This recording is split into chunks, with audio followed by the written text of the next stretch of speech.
안녕하세요, 아이러브나인입니다. 오늘 영상 시작하기 전에 구독과 좋아요, 알림 설정 꾹 눌러주시면 정말 감사하겠습니다. 자, 여러분, 오늘 제가 가져온 이야기는 진짜 소름 돋는 실화예요. 병원에서 그냥 속쓰림이라고 진단했던 환자가 집에 돌아와서 인공지능한테 물어봤더니 AI가 당장 병원 가서 CT 찍어! 라고 외쳤고, 알고 보니 맹장이 파열 직전이었다는 거죠. 진짜 영화보다 더 영화 같은 이야기인데 이게 실제로 일어난 일이에요. 자, 이 사람은 49세 남성분이시고요. 레디트에서 유슬렉 타이크이젠이라는 아이디를 쓰시는 분이에요. 이분이 XAI라는 회사에서 만든 그라크이라는 인공지능 덕분에 목숨을 건졌다고 직접 고백한 거예요. 그라크는 일론 머스크가 만든 대규모 언어 모델인데요. 그러니까 챗GPT처럼 대화할 수 있는 AI라고 보시면 돼요. 이분이 겪은 상황을 하나하나 다 들어보시면 진짜 아찔합니다. 자, 이 남성분은 무려 24시간 동안 계속해서 복통을 겪었대요.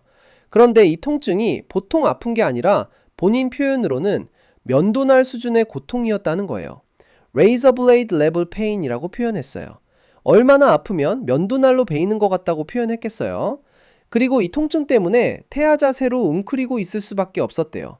통증이 너무 심해서 몸을 펼 수조차 없었던 거죠. 그래서 이분이 응급실로 갔어요. 당연히 가야죠. 24시간 동안 이렇게 아프면 누구라도 응급실 가는 게 정상이잖아요. 근데 문제는 여기서부터예요. 응급실에 갔는데 이 환자분은 열도 없었고 겉으로 보이는 증상도 없었던 거예요. 의사가 배를 눌러봤는데 부드러웠대요. soft belly라고 표현했어요. 그러니까 딱딱하거나 팽창된 느낌이 없었던 거죠. 그래서 의사가 내린 진단이 뭐였냐? 그냥 위산 역류 속쓰림이에요. acid reflux라고 진단한 거예요. 그래서 위산 억제제를 처방해주고 집에 가서 약 먹고 쉬세요 라고 한 거예요. 여러분, 이게 얼마나 무서운 상황인지 아시겠어요? 지금 이 환자는 맹장이 터지기 직전인데 의사는 그냥 속쓰림이라고 본 거예요. 집에 돌아온 이 남성분은 의사가 준 위산 억제제를 먹었어요. 근데 전혀 효과가 없었어요. 통증은 여전히 극심했고 조금도 나아지지 않았던 거죠.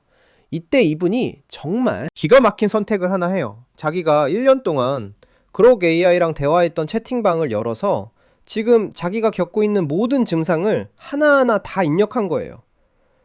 생각해보세요. 병원에서는 속쓰림이라고 했는데 통증은 전혀 안 가라앉고 너무 아픈데 어떻게 해야 할지 모르겠으니까 AI한테라도 물어본 거잖아요. 그런데 여기서 정말 놀라운 일이 벌어져요. 그렇게 이 증상들을 분석하더니 즉시 경고를 보낸 거예요. 이거 천공된 궤양이거나 비정형 맨장염일 수 있다고 말한 거죠. Perforated ulcer or atypical appendicitis 라고 정확하게 짚어낸 거예요. 그리고 이 환자분이 설명하고 있는 증상 패턴이 정확히 위험 신호라는 걸 그렇게 알아챈 거예요. Red flag pattern이라고 표현했어요. 그리고 그렇게 뭐라고 했냐?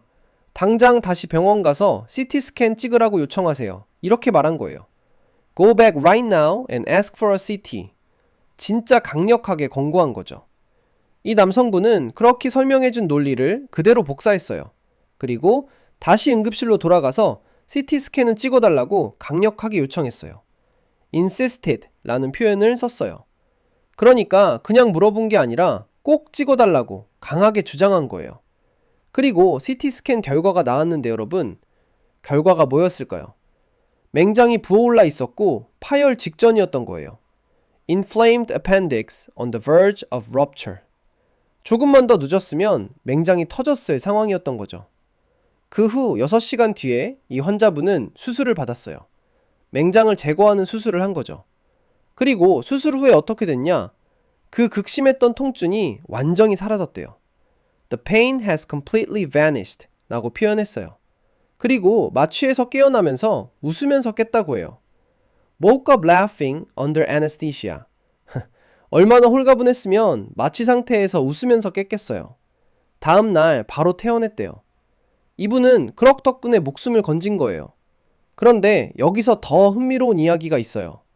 레딧 댓글에서 이분이 추가로 설명한 내용이 있는데요. 두 번째로 응급실에 갔을 때 의사들한테 AI가 CT 스캔을 권유했다고 말하지 않았대요. 왜냐고요? 그냥 말하면 안 믿을 것 같았던 거예요. 그래서 이분이 거짓말을 했대요. 제 여동생이 간호사인데 여동생이 CT 스캔 찍어보라고 했어요. 라고 말한 거죠. I had to lie. I told them my sister, who's a nurse, told me to ask for the scan. 진짜 씁쓸하지 않나요? AI가 정확하게 진단했는데 그거 솔직하게 말하면 안 믿을까봐 간호사 여동생이 있다고 거짓말을 해야 했던 거예요. 댓글 중에 한 사람이 정말 의미심장한 말을 했어요. 만약 AI가 언젠가 의사들의 일자리를 빼앗는다면 나는 기쁠 것 같다. 요즘 의사들은 더 이상 신경 쓰지 않는다. 그냥 월급 받는 직업일 뿐이다. If AI could take doctors' jobs one day, I will be happy. Doctors just don't care anymore. It's all a paycheck. 진짜 강한 표현이죠? 그러자 이 환자분이 뭐라고 답했냐? 슬프게도 맞다.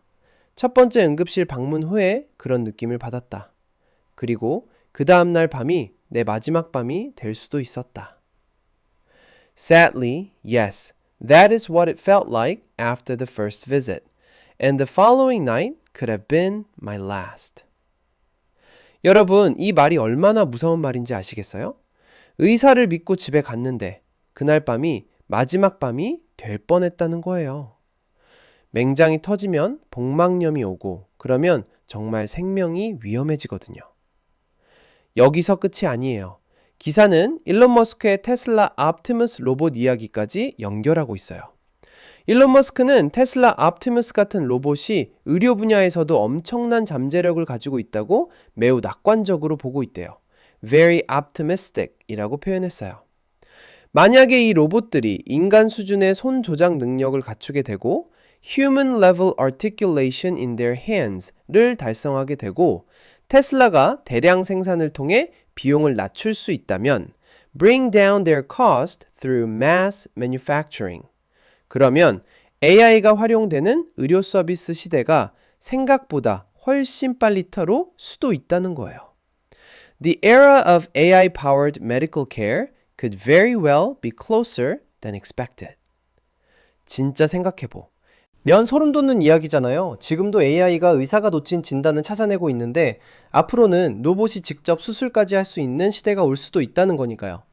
그런데 여러분, 이 이야기를 들으면서 어떤 생각이 드세요? 한편으로는 정말 다행이라는 생각도 들지만 다른 한편으로는 조금 씁쓸하기도 해요. 의사가 첫 번째 진단에서 제대로 봤더라면 이 환자분이 이렇게 고생하지 않았을 텐데 말이죠. 물론 의사들도 완벽한 기계가 아니잖아요. 증상이 비정형적이었을 수도 있고 그날 응급실이 너무 바빴을 수도 있고 여러 가지 변수가 있었을 거예요. 하지만 그럼에도 불구하고 이 사건은 AI가 의료 분야에서 정말 유용한 보조도구가 될 수 있다는 걸 보여주는 사례인 것 같아요. 생각해보세요. 그라크는 이 환자분이 1년 동안 나눴던 대화 기록도 가지고 있었고 그래서 더 맥락을 잘 이해할 수 있었을 거예요. 그리고 환자가 설명하는 모든 디테일을 놓치지 않고 분석할 수 있었던 거죠. 의사는 짧은 진료 시간 안에 판단해야 하지만 AI는 시간 제약 없이 모든 정보를 꼼꼼하게 분석할 수 있으니까요.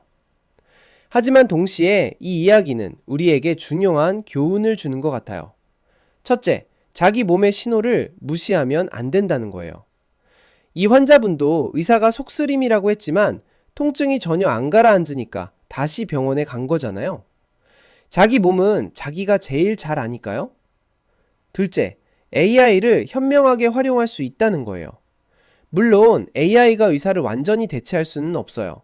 하지만 이렇게 의심스러운 증상이 있을 때 추가 정보를 얻는 도구로 활용할 수는 있다는 거죠. 셋째, 필요하다면 두 번째 소견을 구하는 것도 중요하다는 거예요. Second opinion이라고 하죠.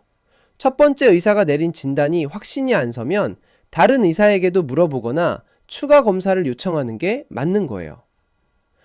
여러분도 혹시 이런 경험 있으세요? 병원 갔는데 의사가 별거 아니라고 했는데 나중에 알고 보니 큰 병이었던 경험? 댓글로 공유해 주시면 다 같이 읽어보면 좋을 것 같아요. 아무튼 이 49세 남성분은 정말 운이 좋았던 것 같아요. 그라크를 쓰고 있었던 것도 그렇고 그라크한테 증상을 물어볼 생각을 했던 것도 그렇고 그리고 그라크의 조언을 믿고 다시 병원에 가서 강하게 CT 스캔을 요청했던 것도 정말 잘한 선택이었던 거죠. 만약에 이분이 그냥 집에서 의사가 속쓰림이라고 했으니까 속쓰림이겠지 하고 넘어갔다면 생각만 해도 아찔하죠. 맹장이 파열됐을 거고 복막염으로 이어졌을 거고 정말 생명이 위험해졌을 거예요. 이 이야기가 레딧에 올라오면서 많은 사람들이 충격을 받았대요. 그리고 AI 의료 진단에 대한 논의도 활발하게 이루어지고 있고요. 앞으로 AI 기술이 더 발전하면 정말 의료 분야에서도 혁명적인 변화가 일어날 것 같아요. 지금도 AI가 암 진단이나 영상 판독에서 의사보다 더 정확한 경우가 많다는 연구 결과들이 나오고 있거든요. 물론 AI가 모든 걸 해결할 수는 없어요. 환자와의 소통, 공감, 복합적인 판단은 여전히 인간 의사가 더 잘할 수 있는 부분이니까요. 하지만 이렇게 증상 분석이나 패턴 인식 같은 부분에서는 AI가 정말 강력한 도구가 될 수 있다는 게 증명된 거죠. 여러분, 오늘 이야기 어떠셨어요? 정말 영화 같은 실화였죠? AI가 의사가 놓친 진단을 찾아내서 한 사람의 목숨을 구한 이야기. 앞으로 이런 사례가 더 많이 나올 것 같아요. 오늘 영상이 도움이 되셨다면 구독과 좋아요, 알림 설정 꼭 부탁드리고요. 댓글로 여러분 생각도 많이 남겨주세요. I love 9이었습니다. 다음 영상에서 또 만나요.